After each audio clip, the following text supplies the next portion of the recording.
Welcome back to Taking It with Mike and JD. I'm JD, and I am solo again today due to the holidays, time zone changes, and things like that. It's just me today. I have both of our picks for Week 17, but just before that, I guess I just wanted to talk about the last week or so for the Steelers and the Packers. So amazingly, coming into Week 17. The Steelers and the Packers are still in the playoff picture. The Packers have a better chance of making it than the Steelers. The Steelers need a lot of things to happen for them to get in. But both the Steelers and the Packers need to win their final two games. That's a must. They have to. Whereas the Packers, if they win their final two games, and the Giants either lose their final two games or the Commanders lose one of the games, then the Packers would be in the playoffs. So if the Packers win their next two games, which are possible, they are playing the Vikings this week, but if they win their last two games and the Commanders lose just once, the Packers will be the number 7 or 6 seed, in the playoffs. The Steelers, they need a lot more help. They need the Patriots to beat Miami today, and they also need the Jets to lose. So it's funny. They need to win today to get to 8-8. They need the Patriots to win to get to 8-8, so that Miami, Pittsburgh, New England, and the Jets would be all at 8-8. It would actually help a lot if New York also lost, and they are playing Seattle, and Seattle's been kind of on a downturn, but I think that they can still beat the Jets today. But if that happens, then going into next week, all those teams will be tied for the final wild card. They would need the Patriots to lose. Now, they will be playing the Bills, and it depends on if the Bills will be resting their players. So coming into this week, they do have a good shot to get the bye. However, they're still tied with the Chiefs, but they do hold the tiebreaker for beating them earlier. But they are playing the Bengals. If the Bengals win today and the Chiefs lose, the Bengals would be the number 1 seed. So if the Bills still have a shot at the number 1 seed, they might play all their normal starters in Week 18. If they feel they won't win, then they will probably rest their starters in Week 18, as they would either get the 2nd or 3rd seed regardless.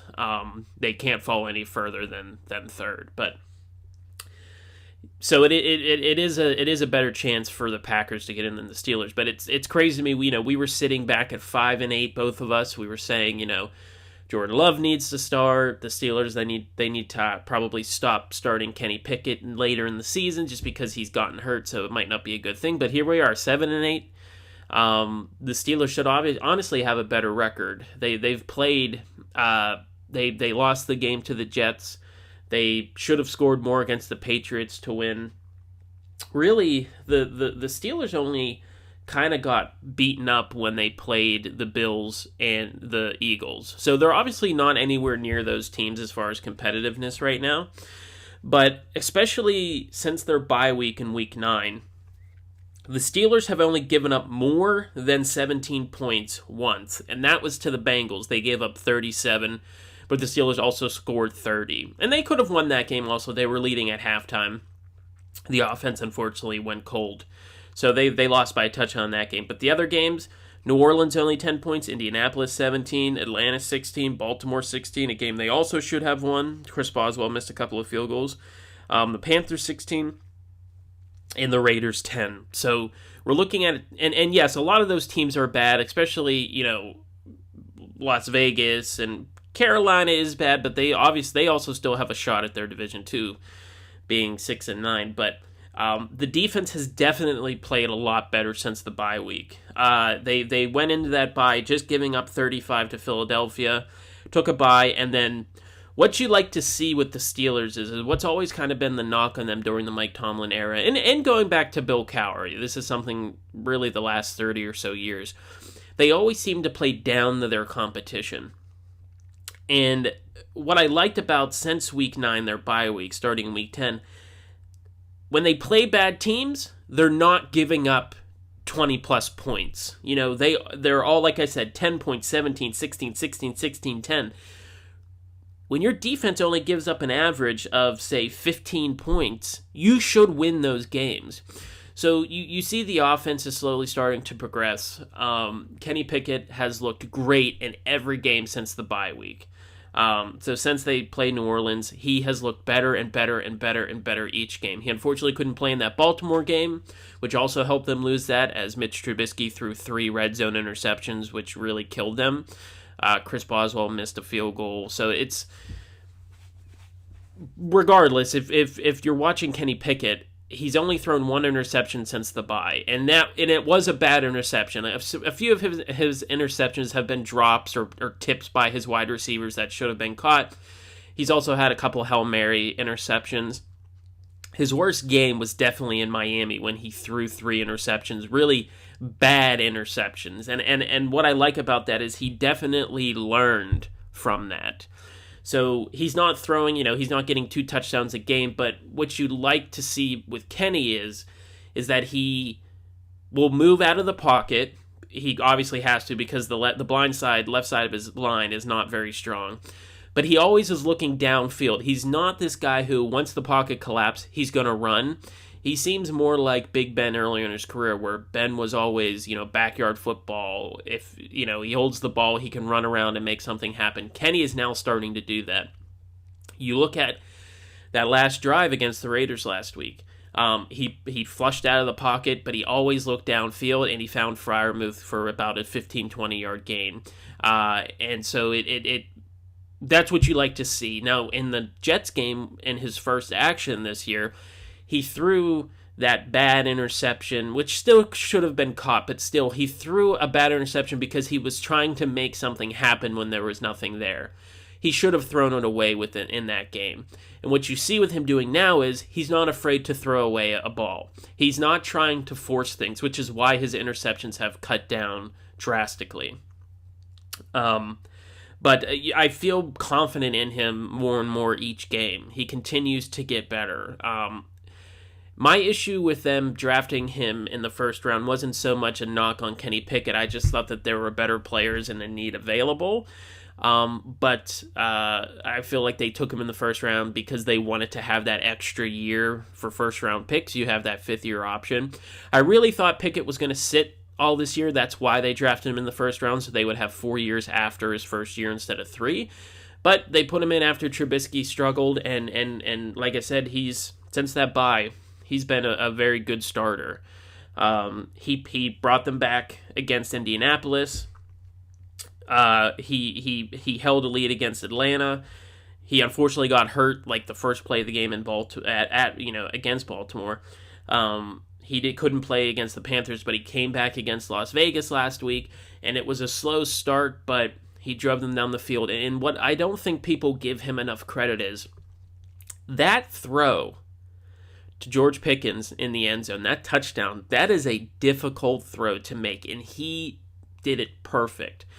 So Pickens, he's doing a fake juke to the right, like he's going to go into the back corner of the end zone, but when he steps back to cut back into the middle. You have to throw the ball right then. If he holds it, the safety comes over, either makes a breakup or intercepts the ball. So Pickett saw that there was that opening. As soon as Pickens started to break, he threw a beautiful spiral pass right in between the 2 Raiders defenders and scored a touchdown and won the game. It really doesn't look like a difficult throw, but that's timing, arm strength, and obviously being skilled enough to get it there. And so I am excited to see, Pickens and Pickett for the next, at least 3 years. I think that once they get better play callers, they spread the field a lot more. He could be like what Chase was to Joe Burrow. I'm not saying that he's going to, put up 1,600 yards a season, but what I mean is 2 young guys that come into the league together, immediately have chemistry, and will go on to have success for their team. So that is something to be excited for. Like I said, the defense has played a lot better. TJ Watt, unfortunately, really hasn't been a factor in a lot of these games. He definitely is still playing hurt. Somehow he made the Pro Bowl after, missing more than half the games and only has 4 sacks this year. Alex Highsmith should definitely be a Pro Bowler. He has 12 sacks, I think, at this point. He really stepped up in TJ Watt's absence. But yeah, so that's the Steelers right now. They put themselves in this position, so try to go for it. You really can't control the only thing the Steelers can't control, same with the Packers, is winning. You got to win these last 2 games. One, the Steelers want to do that, and they say it's not a big deal, but for Mike Tomlin to not have a losing season is kind of a big deal, especially in this buffer season where they moved on from their franchise Hall of Fame quarterback in Ben Roethlisberger to a young team. If they're able to keep a winning season going within that period, I think that shows a lot of good coaching from Tomlin. He should be, if they finish here 9-8, even if they make the playoffs, but even if they don't, I think he should be a candidate for Coach of the Year just because how poorly they started and how well that they've looked since, what was it, 2-6, I believe. So, and then 3-7, and then 5-8. Now they're 7-8. So obviously he wouldn't win, but I think he should have consideration based off of the players he has right now. You look going forward, they're going to have a middle of the first round pick. Their pick is probably going to fall somewhere between 12 and 18, somewhere right there. But they also have the Bears' second round pick. And the Bears right now are picking second overall, which means that their pick in round 2 is the second pick in that round, which is 34th. So the Steelers are going to have 2 top 34 picks. Now, if the Bears somehow get the number 1 pick, there is a chance, depending on, Texans have looked a lot better recently, but then the Steelers would move up to the 33rd overall pick. So you're basically getting a first-round talent right there. So they essentially have 2 first-round picks. They also still have their second overall pick, which would be somewhere in the 40s. They have a lot of good assets to go out and get good players to help their team next year. You need a great blindside blocker, a tackle, or a guard. I think that they should maybe in the 3rd or 4th round get another receiver. You have Johnson and Pickens, and you really don't have anybody else past them. You have guys like Sims and Gunnar Olszewski and things like that. They also have Calvin Austin, which has been hurt this year. He was a 4th round pick, but I wouldn't hate it if they took a wide receiver in the 3rd or 4th round, but I think they need lineman, cornerback, linebacker, inside linebacker. If they use their first 3 picks on those, that should be successful. I would like them to pick Joey Porter Jr., but he might be gone by the time the Steelers pick, depending on where their pick falls. He's about a mid-round first. And that's where the Steelers are. It just depends on if somebody will trade up or somebody before the Steelers will go out and pick him. But I think he could be a good fit, not just because his dad played here, but I like his size, I like his speed, his weight, everything like that. So that's where we sit here with the Steelers. So we're going to go over our picks. So I have Mike's picks here, and let's pull these up. So Thursday, unfortunately that game has already happened since we're now recording. We both picked Dallas. It was an easy pick. Tennessee has been free falling, so that was an easy pick to take. As far as our Sunday early games, Arizona at Atlanta, we both have Atlanta. Atlanta is out of the division running, but Arizona, especially with Kyler Murray hurt, he hasn't really been playing that well to begin with. They're just a bad team right now, so we both went out and took Atlanta. The next game, Chicago at Detroit. We both picked the Detroit Lions. Especially playing at home, they play great at home. They're now sitting at 7-8. They still have a great chance for a wild card spot, and they're also playing Chicago. Now, Chicago will play teams pretty well, but not pull it out. But when Detroit plays at home, it's not a surprise if they put up 30, 35 points at home. So we both took Detroit. The next game, Jacksonville at Houston. We both took Jacksonville. I wouldn't be surprised if Houston won just because they have looked great. Well, great as in better than they have. They've been playing their teams. It's kind of those teams that have nothing to lose at this point. There's guys fighting for a job next year, trying to show their skills. David Mills is trying to say, hey, I could be the starting quarterback here, which won't happen. They'll most likely pick, Young or C.J. Stroud. But I think Jacksonville should, based on how they're playing, should pull this out. It doesn't matter if Jacksonville wins this game. All that matters is next week, depending on if Jacksonville or Tennessee win in that head-to-head match, that's who wins the division. So even though Tennessee lost this week, even if Jacksonville wins this week, they'll just have a one-game lead, but then they'll have a tiebreaker next week, which should be exciting. So, but this week we have Jacksonville winning. The next game is Denver at Kansas City. I don't think we have to say much about this. Kansas City should win. I'd be shocked if Denver won. They obviously still have a pretty good defense, but they just don't have an offense. So they're going to have an interim head coach, so maybe some things change, but Kansas City should win pretty easily. The next game is Miami at New England. Mike picked Miami, and I picked New England. Part of it is because I want New England to win to keep the Steelers in the playoffs, but Miami is just in a free fall. Tua is hurt. He's bad. He's not playing very well. He made all those terrible... Those interceptions weren't just bad. They were awful against the Packers. I mean, he gifted them interceptions. They were poor throws, poor decision-making, and they're just free-falling right now. They're just bad. So, that's part of why I picked New England. I think New England should play better. They should hopefully, get their extra points this week when they scored, 3 touchdowns last week, and they had no extra points to show for it. 2 misses and then a failed 2-point conversion. So I'm going with New England. Mike went with Miami. Our next game is Indianapolis at the New York Giants. We both have the Giants. I think if the Giants win, they clinch one of the playoff spots. It should be, I believe, but they have a lot to play for, and they're playing a bad team. They're playing at home, so the Giants, even though they've kind of not played great, they played Minnesota really well. They unfortunately, it's tough when you lose on a 61-yard field goal, with no time left. Daniel Jones has looked fine this year, but yeah, the Giants should pull out this game. The next game is New Orleans at Philadelphia. We both picked Philly. It would be interesting if New Orleans somehow pulled out this game and stay in that division race in the South.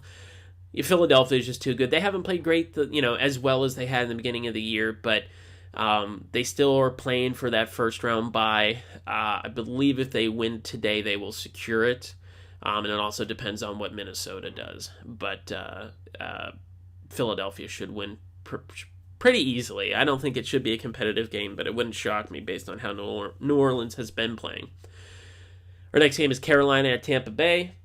We both picked Carolina. They're on the upswing, and Tampa Bay is playing terrible. Now, what probably will happen is Tampa Bay will be losing the whole game and then somehow win on a last-second touchdown drive by Tom Brady, because that's what he does.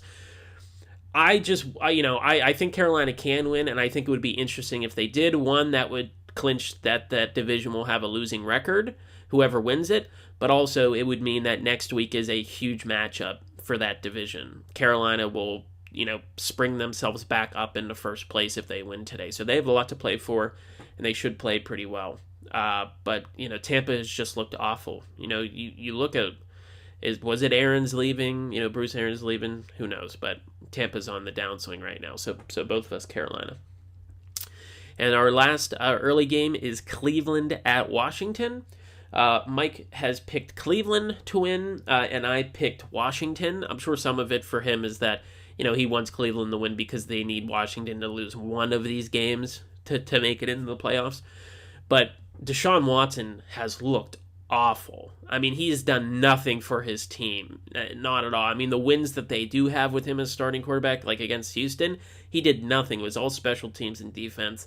Washington is going back to Carson Wentz, so we'll see how that works. But I think Washington is a better team than Cleveland is right now.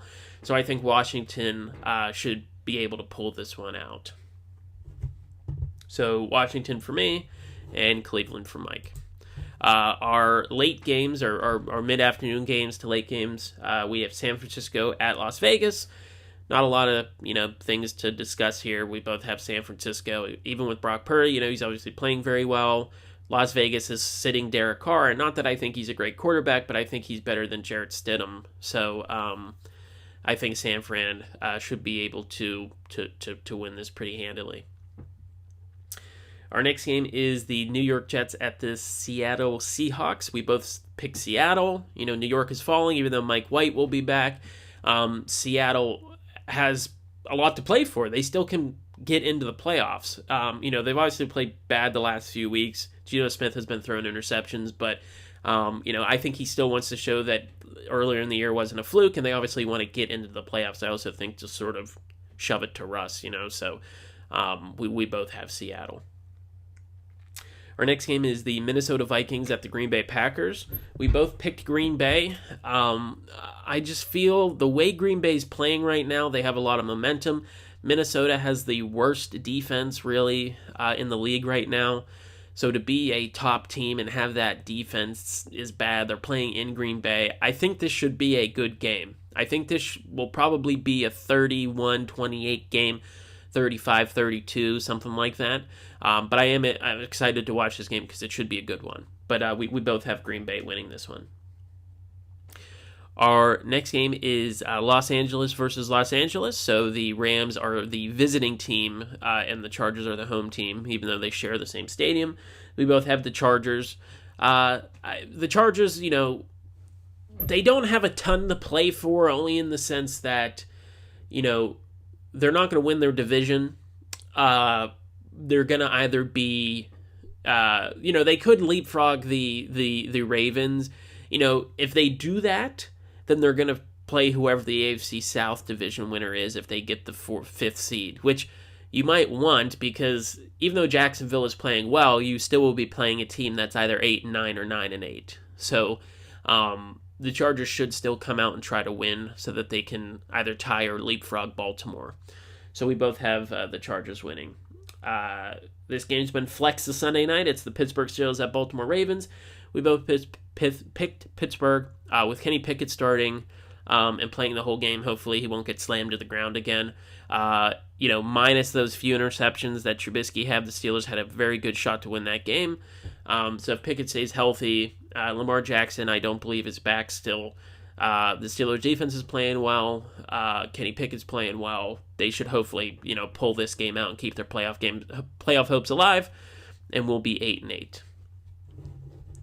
So for our last game here, Monday night is Buffalo at Cincinnati. This is a huge game. If Cincinnati is able to win this game, they will have beaten Buffalo and Kansas City, so they would hold all the tiebreakers. And if Kansas City somehow loses the next 2 weeks and Cincinnati wins out, they will have the first round bye, which is crazy to think because they were 4-4 at one point. But we both picked Buffalo. Don't count Cincinnati out, but I think Buffalo should be able to win this game. So that is our picks for this week. I appreciate you guys checking us out. If you haven't, please like and subscribe. But I hope you guys have a nice day.